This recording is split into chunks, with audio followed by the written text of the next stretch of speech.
खुलुमबाय सनाफोर फिन खनसेबाव दिनै गोदान मोनसे भिडिअ बयखौबो गोसो गोरबोजों बरायगोरना लाहरनाय थालायबाय नायनानै सनाफोर अननानै दिनैबो भिडिअखौ जोबजासिम जायफ्रा आंनि डेलि ब्लग भिडिअखौ नायनो मोजां मोनो अननानै दसेबाबो टाइम होनानै नायदोलाय आरो मोजां कमेन्ट खालायदोलाय आरोना सनाफोर थ' दा मर्निं टाइम जाबाय 8:09 जाबाय आरोना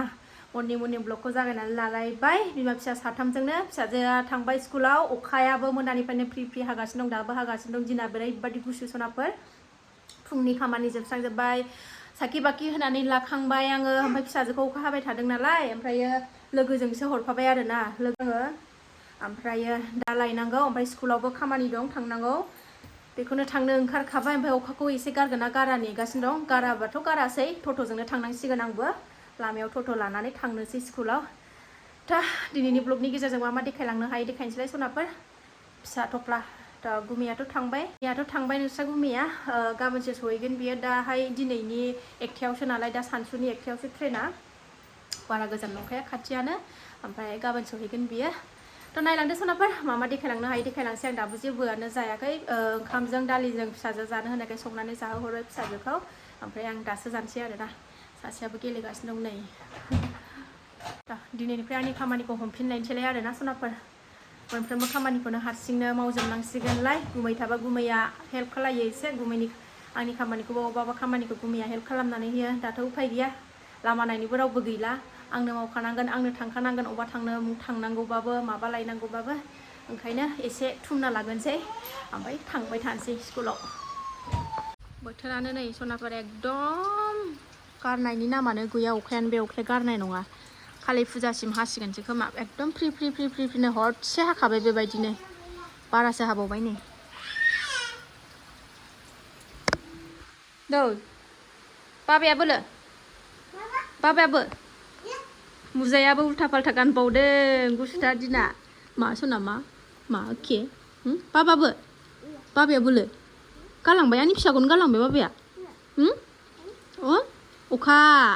अखा हादों होनलाय मा अखा नाहरलाय मादै नाहरलाय नै गुसुथार गादो खोब होनसै पट्टाखौ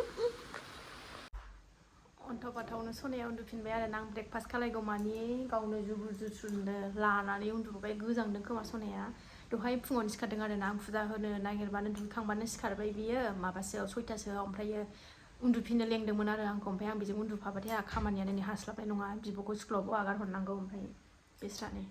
दासो एसे गाइखेर जाहोनानै आंबो ब्रेकफास्ट खालायनानै गावनो हारसिं उन्दुलांबाय गुसुथारबो ना बोथोराबो जि गोजांदों गथ'आ दसे उन्दुग्रोथोंसै ओमफ्राय दा 10थासोआव थांसै आरोना जों गोजाबाथाय बारा खामानि ओंखारा आरोना नोंस्रा गुमै थाबाथाय लुखुर लाखार खामानि ओंखारो आरो जानाय लोंनायफ्राबो एकदम माने लेट टाइम टेबोल गैयि जायो आरोना ओमफ्राय दा नै जोंना जाखांबाय लोंखांबाय फुंनि खामानिया जोबस्रांजोब्बाय दा सानसुनि संबा संदो सङाबाथ' बेनो दङ नै दालि ओंखामानो आलु भाजाल' एवनानै जानोसै मानो होनबा सानावथ' मिरामिस जाखायो बेलासियाव साखि बाखि होनांगौनि थाखायनो जानाय जाया सानाव ओमफ्राय मोनायाव दा जाबाय आरोना सनाफोर ओरैबायदि बयलार जानो लुबैदोंना आङो बयलारखौ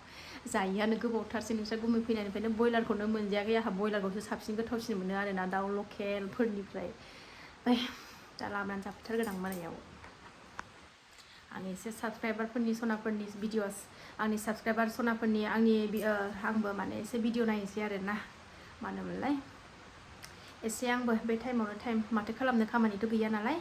भिडिअ नायना लानोसै आङो एसे जिबो सुनांगौ दंमोन ओमफ्राय कारेन्ट गैया दा बेलासियावसो दुगैबा सुफिनसै आङो एसे भिडिअ नायना लागोननि र' सनाफोर जोलैखौ बानानै लालायबाय बानो मोनैया गोबावथारसैमोन नालाय ओमफ्राय गावहाबो जि बाजानो लुबैथारनाय जि बाब्राबनाय खुसियानो लाजाला दा थांनानै फैनोसै ओमफ्राय अखायाबो गारबाय स्कुटिजोंनो थब थांनानै फैनोसै सनाफोर माबार ना मा आब'नि स्कुलाव ना थाङा नोंलायबाव बानलु रानिया ना मा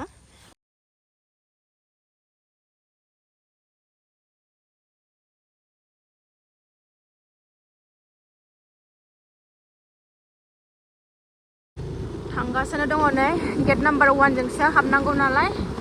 ओंखायनो गेट नाम्बार 1नि लामाजों थांगासिनो दङ आङो गारि सालाया गोबावथारसैमोन ना एकदम जाया मोनलायलायदों मोनफैबाय स्कुल गेट हाबना नायगोनसै मानसि फिर नामाथाय मेन गेटजों फैबाय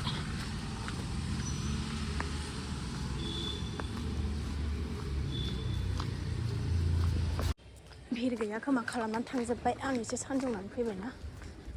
आं गथ' लानानै भिरबाथाय जायाना ओंखायनो एसे सानजौनानैसो फैखादों आङो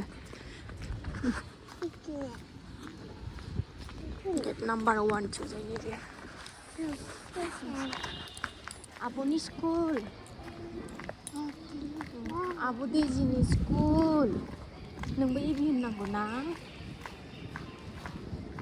मानसिलाहाय सासेबो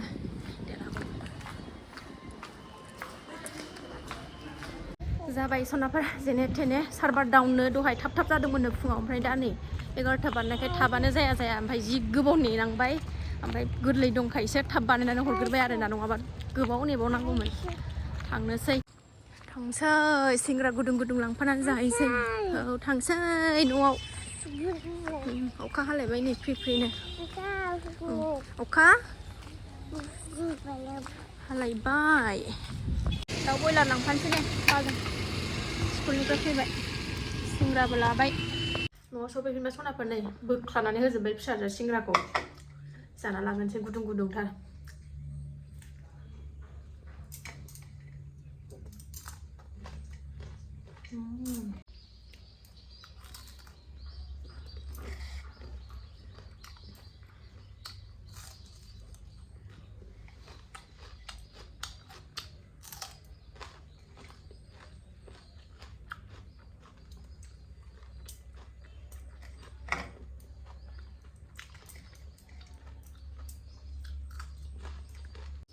गोथावथार सिंग्रायाबो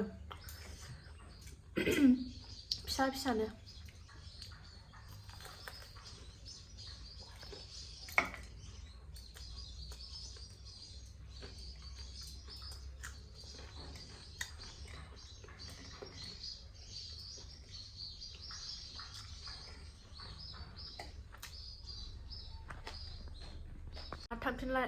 थांफिननांगौलाय नै बिब'खौ लायनो आरोबाव दासो 11ता 11:30 जादों 1:40 गयो नालाय आरो थांफिनबावदोलाय आरोना दा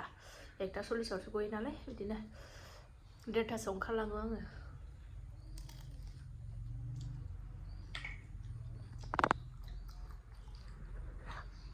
एसे सान्दुं दुंहां जाबाय नै बोथोरा माइखौ जि मोजां नुदों नै बारजों गुसु मोनथारबायहाय दिनै बोरैबा गुसुथार मा बिमा नौसौ साव होनदों नोङो मा नौसौ साव आब'खौ लायनो थांफिनसैलाय ना जोंहा ना मा लायैया गोबाव जाथारबायमोन ना टाइमखौनो बावनानै टाइमानो बारा जाबाय लायनोसैमोन फिसाजोखौ लायनांगौआनो बोरायजों भिडिअ कलिं रायलायलायलाय बिफाजों भिडिअ कलिं रायलायलायलाय स्कुल मोनफैलायबाय नै फिसाजोखौ लांनो फैलायबाय अखा गैथ'लालाय नै